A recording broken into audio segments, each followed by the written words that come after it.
yan yung ating bukhayo. Lumaw na bukhayo. Ngayon tayo gamitin yung buko dito.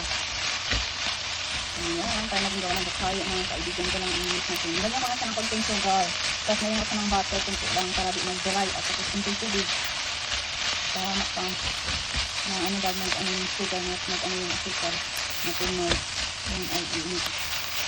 Nipis-nipis natin yun kasi parang nilibikit. Diba?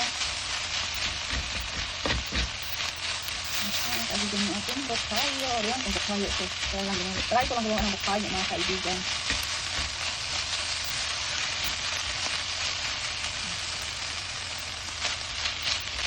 Ngayon ay parang kasunod niya kaibigan.